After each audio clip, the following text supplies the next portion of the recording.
transducer diameter, or the PZT diameter? Okay, good question. I like that. Good question.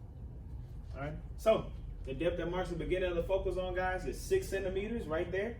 6 centimeters. 8 minus half of the focal zone is 6 centimeters. Okay.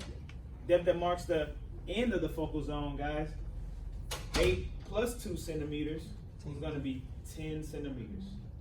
Okay. 10 centimeters, guys. 10 centimeters. We're good there? We need further explanation? Anybody? We're golden? Go ahead. So within the far zone, if it diverges more, well, it becomes wider. If it goes past 2 near zone lengths. Right. So then, how come that would be 10 then?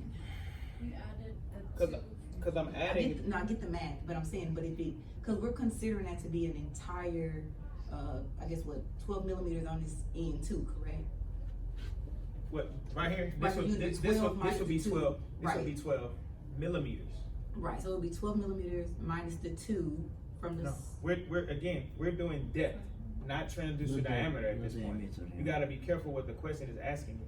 I'm not asking you about how deep this is, not the diameter of the beam. So then how y'all get 10 then? 10 because we know from the distance from our transducer to our focus is 8 centimeters, right? So considering the 8 centimeters. We have to consider 8 centimeters because I'm asking you about depth. I'm not asking you about diameter right now. So the distance from transducer to the focus is 8 centimeters. Okay? I'm asking you what depth marks the end of the focal zone. This point right here, right? Because this whole thing is our focal zone. Okay? Remember, our focal zone, half of it lies in the near zone, the other half lies in the far zone. Okay? Our focal point is in the middle of our focal zone. Okay? So I already know that from the transducer to my focus is 8 centimeters. Okay? My focal zone is 4 centimeters, so I have to take half of that to find out what the end of my focal zone is. Okay? So half of my focal zone is 2 centimeters. 8 centimeters plus 2 centimeters will give me 10 centimeters, marking the very end of my focal zone. Okay. So then, like, is it also technically considered 8 centimeters going that way as well toward the far zone? From here to here is another 8 centimeters. 2 near zone lengths. 16. That's what this question comes in. What is the diameter of the beam? I'm just asking you about diameter. Okay. What is the diameter of the beam at 16 centimeters? We know that the near zone length from the transducer to the focus is 8 centimeters. 2 near zone lengths is 8 times 2, right? Right. So 16 centimeters. So I'm asking you, what is the diameter of the beam at 2 near zone lengths? Okay. So diameter meaning that I have to take into account my transducer, my PZT element. Okay. So at 2 near zone lengths, we know that it's going to be back equal to the transducer diameter. All right. So that's going to be back at 12 millimeters. Okay. Just be careful about what the question is actually. Was it actually for depth or distance, or was it actually for the diameter of that sound beam itself? Okay. Sweet, guys. Sweet. Now, before we move on, any questions about the anatomy? The anatomy of the sound beam. Any questions about the anatomy of the sound beam? Real quick, guys, again, our focus, guys, is the location where the beam is narrowest. Our focus right here is the location where the beam is narrowest. Our near zone, guys, that's going to be the region from the transducer to the focus. The region from the transducer to the focus. Okay? Good. Good. Okay? Our near zone length, which looks exactly like our near zone, right? That's going to be the distance from the transducer to the focus. Okay? Distance being the key word from region or area. Okay? Our far zone, also known as our Fraunhofer zone, is going to be the region from the focus to as the beam extends deeper or as the beam propagates. Okay? That's also a region, guys. It's also a region. The only one that's talking about distance, guys, is our near zone length, our focal depth, or our focal length. Okay? All three of those terms are synonymous. Okay? And last but not least, we have our focal zone, which is the region where the beam is relatively narrow. Okay? It's the region where the beam, see it right there, guys. Remember, half of our focal zone lies in the Fresnel zone. The other half lies in the Fraunhofer zone. Okay? So our focal zone is the region where the beam is relatively narrow. Okay? The only one that's talking about distance is our near zone length. Okay? That's the only one that's referring to distance, our near zone length. Okay? Our transducer diameter is going to equal the beam diameter coming out of the transducer. Okay? It's also going to be equal to the transducer diameter at two near zone lengths. Okay? At our focus, our transducer diameter is half of the beam diameter. Okay? I'm sorry, I said that backwards. Our beam diameter is half of the transducer diameter at the focus. Okay? Anything beyond two near zone lengths, the beam is going to be wider, like I drew right here. The beam is going to diverge even more and going to be wider than the transducer diameter itself. Okay, that's a quick summary of a shape and anatomy of our sound beam. Myra, what is the shape of our sound beam? Hourglass shape, guys. Hourglass shape. Farnaz, what is the other name for the Fresnel zone? Near zone. The near zone. Sophie, what's another name for the far zone? No looking. Fraunhofer zone. Fraunhofer zone. Okay? So that's the shape and anatomy of our beam, okay, guys?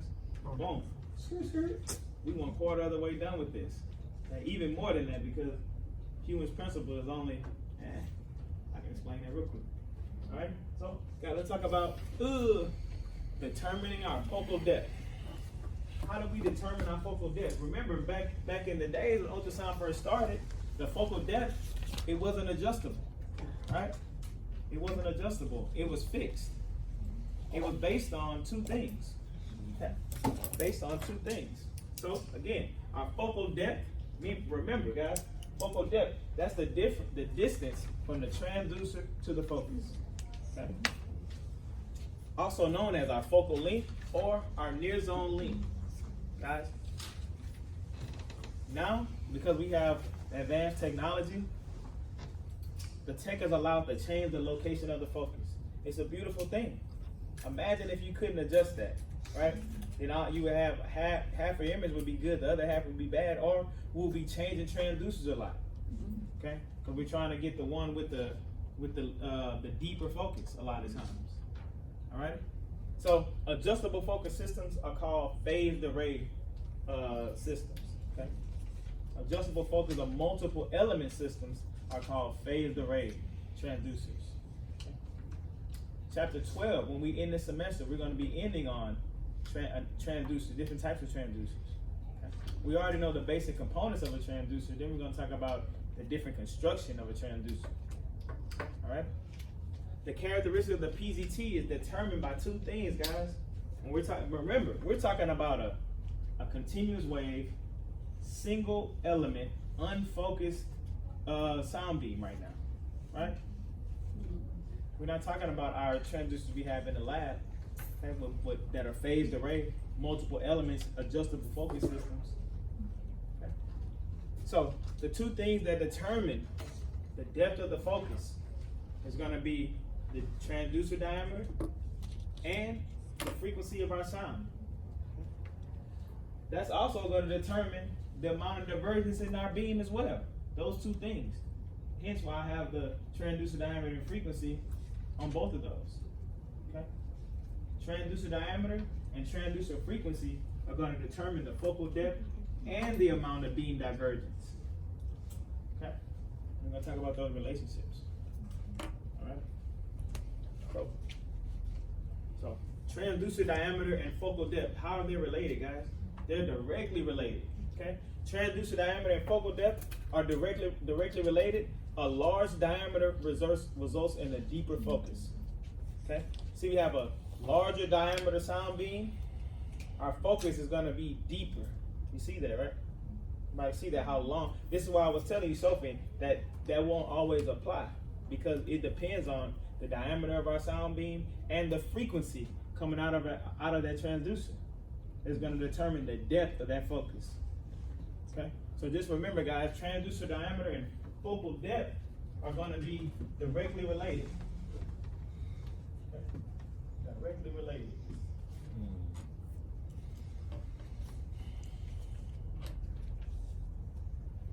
Okay. It's real easy to remember these. If you lump these things, these categories like I have them, it's going to be easy to recall these things. Because both, when we're talking about focal depth, both the transducer diameter and the frequency are directly related. Okay, that means if I have a larger transducer diameter and I have a high frequency transducer, then I'm going to have a deeper focus. Okay, my focus goes up. Okay, my transducer diameter is going to be considered larger. Okay, also my frequency is going to be considered higher. Yep. All right, those things are directly related, guys. Direct relationships. I'm not going to draw images because I have them on here. You don't have to get my inaccurate images. All right. So again, guys, direct relationship between transducer diameter and focal depth, and also frequency and focal depth. Okay. Transducer diameter. We have a large diameter PZT element. Our focus is going to be deeper. Okay. We have a small diameter PZT element. Our focus is going to be shallower. Okay. Low, low, high, high. Okay. So our frequency and focal depth are also directly related, guys, like I already told you. Okay. Higher frequency sound results in a deeper focus. Okay. You can't tell by this image, but if mine have a 12 megahertz transducer, it's going to have a deeper focus naturally than a 5 megahertz transducer, right? I know that don't make sense at this point. I know it don't make sense, but that's why the evolution of ultrasound has come so far, right?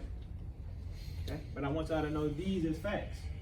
When we talk concerning our focal depth, our transducer diameter, and our transducer frequency are directly related to the focal depth. Okay?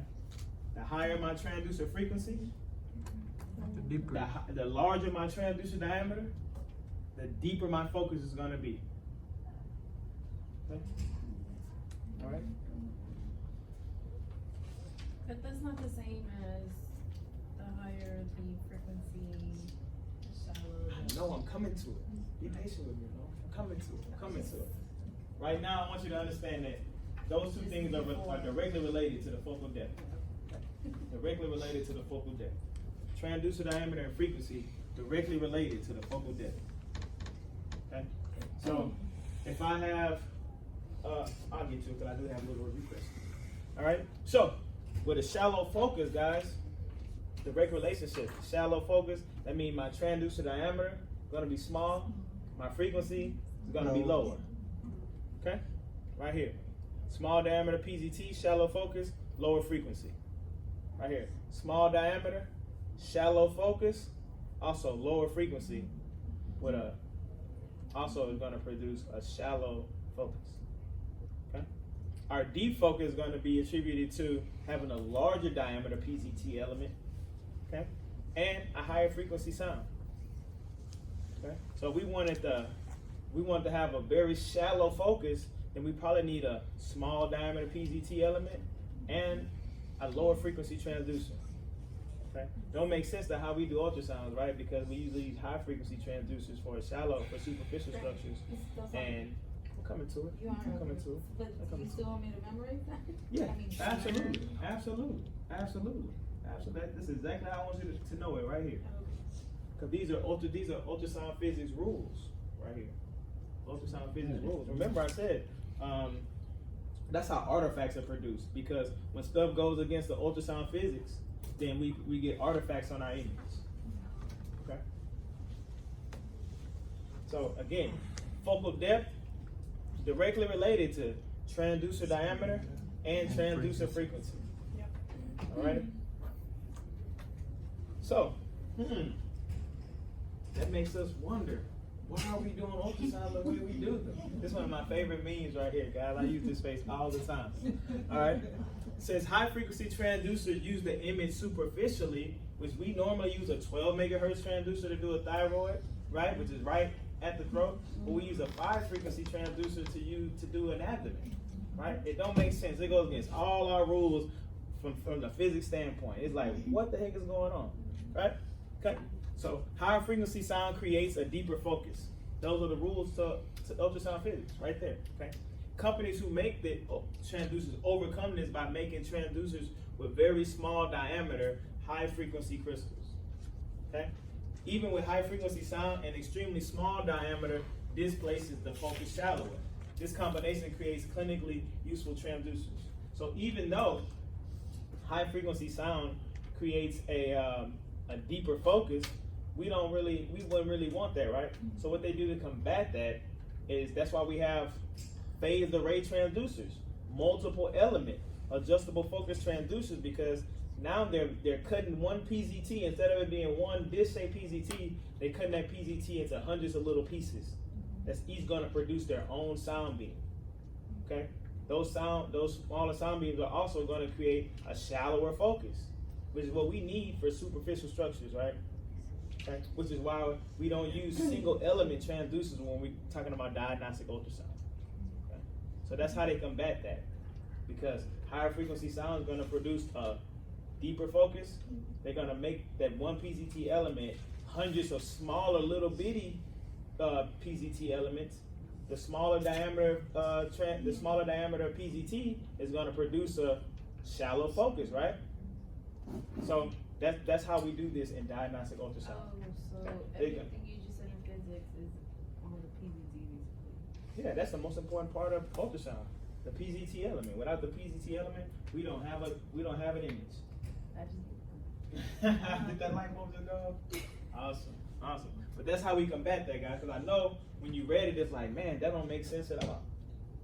So instead of having a higher frequency transducer with a large diameter crystal, we're gonna cut that crystal up into hundreds of smaller pieces, which is gonna innately make us a shallower focus, still having that higher frequency. Okay. Who thought of that? Some great engineer and MIT or something like that. I don't know. I'm here with you. All right.